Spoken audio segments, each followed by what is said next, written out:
Good day to you all, and welcome to the Greater Victoria Real Estate Show. I'm Andrew Plank with Vibe Collective and Royal LePage, and today we have with us Hi, everybody. I'm Jane Johnston. I'm with the Briar Hill Group at Remax Camosun.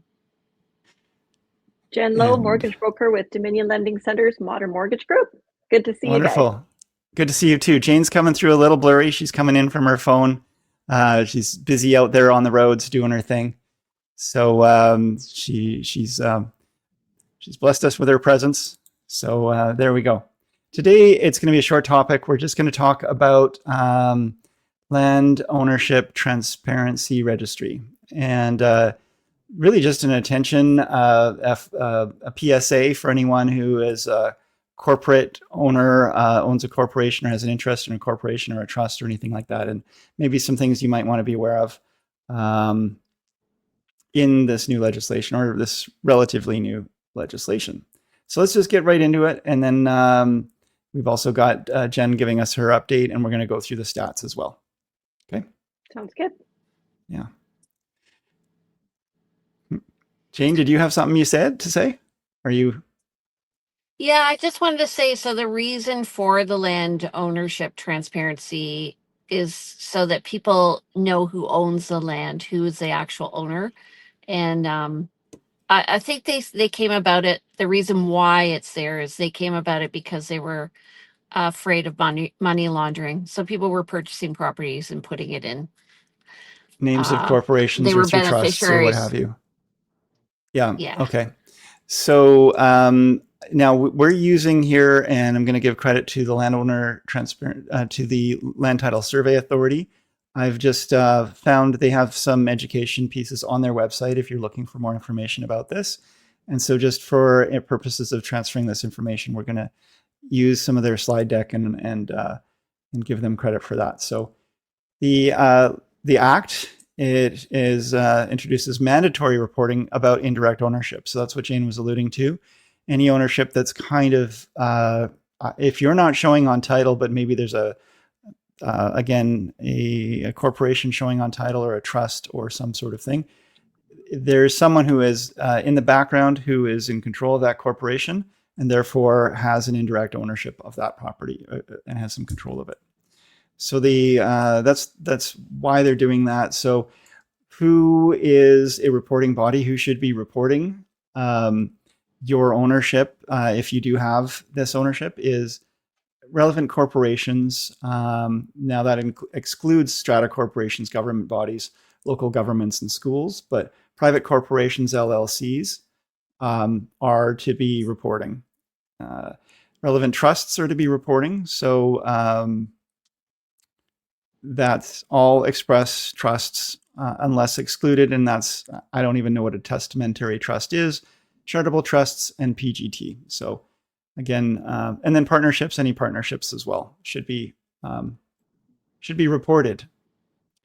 So interest holders, again, in a reporting body, if it's the corporation, it's going to be the corporate interest holder, is going to be the people who are own or control alone or with others, directly or indirectly, 10 or more % of the equity in that corporation. So if you are just a 1% owner, you may not need to do that.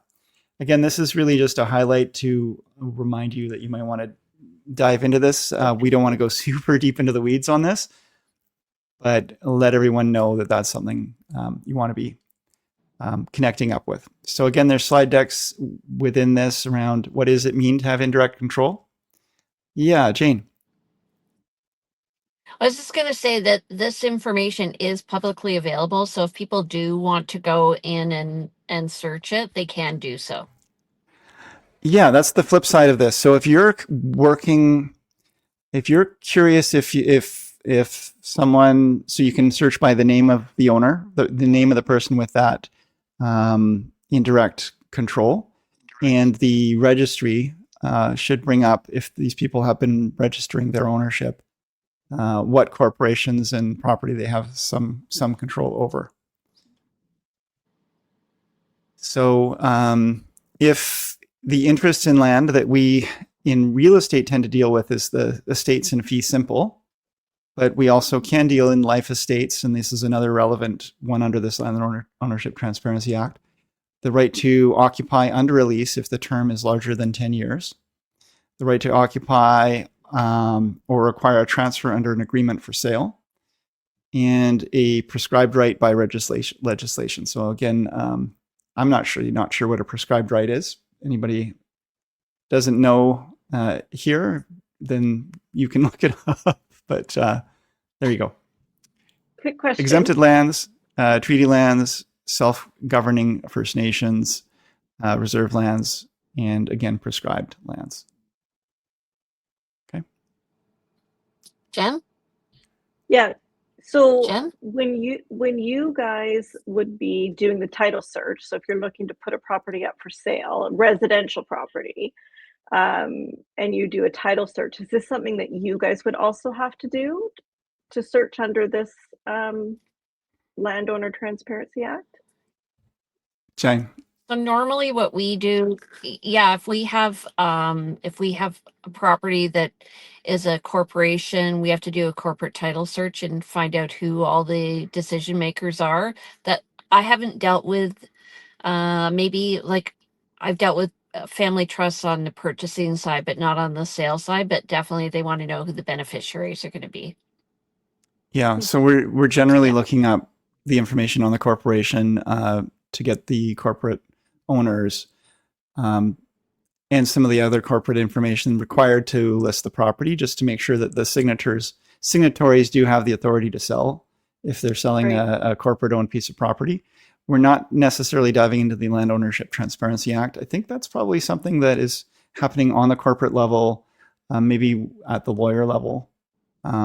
It's useful, though. I'd say, if I had a listing that was in a corporation name, or I had a client that was looking to put their property into a corporation, buy it under their corporation, we would want to be at least highlighting this for them and ensuring that they go through the right process. We need the letters of incorporation, and we need all the names of all the directors if we're buying any property with clients who are in a corporation. Yeah. So that sort of stuff is usually done on the commercial side, but there are corporations that do buy property. Some multifamily homes, yes. I've definitely worked with people who are buying properties within their corporation. And of course, developers will do this as well when they're buying a property. So anyway, kind of information that's collected, in case you're curious: date of birth, address, social insurance number, tax numbers, your residence for tax purposes, and then a description of the land held within that reporting body, and some additional information as well. And that's all. That's quick and hopefully relatively painless for folks. Again, really just a PSA. Wanted to just put that out there. So I think let's move on, unless you guys have anything further to say on the Land Ownership Transparency Registry. No, that's good information to have and be aware of, for sure. Okay. Good. Well, so Jen, we would love to hear from you about what's going on out there in the financial world. Well, I've got some good news. Really? Which is nice. Yes. It's great. Yeah. Canada's inflation dipped to 2.3% in January. So that's just moving a little bit closer to the 2% target. The reason for the drop was largely due to lower gas prices, but overall inflation trends do seem to be stabilizing. Okay. So that's great news. Thank you. Yes. Yeah. The Bank of Canada is definitely getting closer to where it wants inflation to be. And while rate cuts are not guaranteed, markets are watching for potential movement later this year. And so we'll just have to see what happens next. Did I hear you correctly? Because we've been saying for the last little while that interest rates are going to be probably holding steady. Mm-hmm. Yeah. But, I mean, the key word is later this year. I heard it. Words later this year. So nothing, we're in a window of stability. So if rates do ease later, that could mean that competition could really heat up for buyers. So Great to hear. Okay. Right. The other thing I heard you say is it's because gas prices are down, which I guess that's oil prices are down, and there is some instability going on with the Venezuela, the Middle East, and all of that. So that's yeah, what you're referring to with those prices being down. yes, I think that's Okay. Okay. Okay. The thing, All the, right. what I'd love to see is for grocery prices to come down. I think that'll make a huge difference. Yes. I mean, gas prices also affect the pocketbook for sure. Grocery prices are the one that's the more, I mean, that's the meat and potatoes of it all, isn't it? most definitely. Yeah. Okay. All right. So we're going to go into the weekly stats, and Jane's going to take it away for the first round here. All right. So we're going to compare this week to last week. New listings this week, we have 231. That's compared to 290 from last week. So we're down a bit. And that's probably because of Family Day, I'm thinking. Pending listings were at 119, and that's pretty close to where we were last week at 128. And price decreases were at 106, and that's compared to 77. And expired listings were at 38. So, and that's compared to 26. So if we go to the next slide, at list to sale ratio, we're at 51%, and that's compared to 44 from the week before. So we're getting busier. It feels busier. Yeah, we just had a listing that just sold very quickly in a week. Yeah. Yep. And I held an open house this weekend. We had probably 40 people through the open house, 20, 25 groups through, 40 people at least. Never a moment where it was quiet. It was hopping from, there were people there early and people there right to the last minute. So that was really good to see. Right. Hopefully that turns into an offer soon. So that's good news. And then going back a step, as Jane was saying, it was the Family Day long weekend this last weekend. Plus it was Valentine's Day. So a lot of people do decide to hold off on listing their property, hold off on maybe going out and making offers on property during these long weekends or during these times when there's holidays. So not a surprise to see a dip, and we would expect to see that added on. Anything that was sort of missed this last week will get added on to the next week as people get out there and take action. And I just want to say that Jane. it was really busy on Friday night, on Friday night, Saturday night, whatever day, Valentine's Day. Like, it was rocking downtown. I was really surprised by how much activity was there.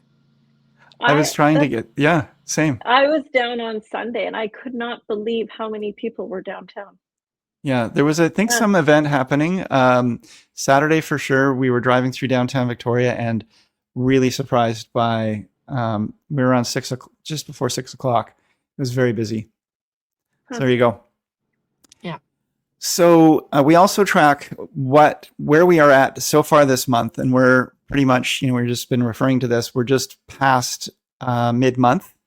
We've gotten past Valentine's Day, past Family Day.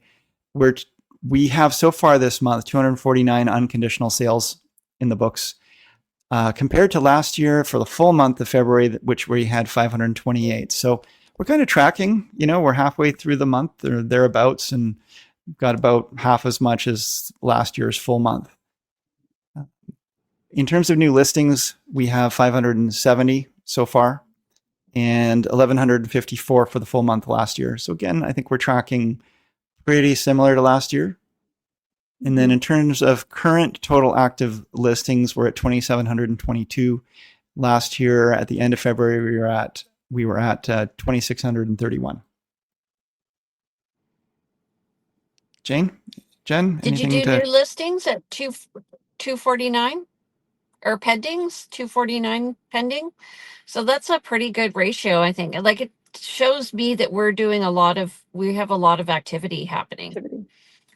So yeah, we're on par with where we were last year. Yes, definitely. And that's it. It's a short one this time. Jane is out and about busy. Jen, I know, is very busy. I'm also very busy. We're just gonna love you and leave you. So thanks so much for tuning in today. And if you do like what you hear, of course, give us a like. We really appreciate that. Subscribe to our show and send your comments our way as well. And if you know anyone who would benefit from this, please do share it out as well. I'm Andrew Plank, and you can reach me if you have questions at 250-360-6106. info@andrewplank.com is the email. And you can also go to my website, andrewplank.com, or our team website, realvibe.ca. That's the Vibe Collective. I am Jen Lowe. I am at Dominion Lending Center's Modern Mortgage Group. My cell number 250-217-4925. Email is jen@jenlowe.ca, and my website is jenlowe.ca. Wonderful. All right, people, you can reach me at the Briar Hill Group. My number is 250-744-0775. You can email me at jane@briarhillgroup.com. And you can visit us, Sean and myself, at briarhillgroup.com, and follow me on Instagram at realtyteacher_remax_Victoria. Okay, everybody. All right. Thanks so much. So, Jen, good to see you, and see you guys all next week. Good to see y'all. Yep. So we're on